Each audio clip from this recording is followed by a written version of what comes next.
ជំរាបសួរពុកម៉ែបងប្អូនទៅការកូនត្រីការប្រហមយកទៅចំលម្អឬមួយចំណុចធ្វើចំណុចត្រីនេះបងប្អូនអាចចាត់ចងបានតាមរយៈ page ផ្ទាល់ឬតាមរយៈទូរស័ព្ទនិង Telegram តិចយើងផ្ញើជូនច្រើនអំពីសេវាដឹកដល់ទីតាំងបញ្ជាក់សម្រាប់ការផ្ញើជូនគឺសេវាខាងភ្ញៀវណាបងណាហើយ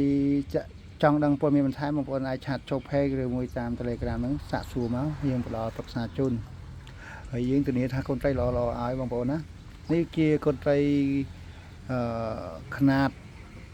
300កូនក្នុង1គីឡូបងប្អូនឃើញសុខភាពល្អបងប្អូនល្អមែនតើនេះល្អណាស់បងប្អូនណាយើងធានាលើសុខភាពត្រីចាប់ធំចាប់លូតលាស់ល្អបងប្អូនអរគុណសម្រាប់ជឿជាក់ដែលកន្លងមកបងប្អូនសូមជួយ share ម្នាក់មួយដែលឲ្យបងប្អូនដែលទៅការចិញ្ចឹមត្រីឲ្យគាត់បានឃើញអានដឹងផងអរគុណច្រើនសម្រាប់ការគ្រប់គ្រង page របស់ខ្ញុំកន្លងមកអរគុណ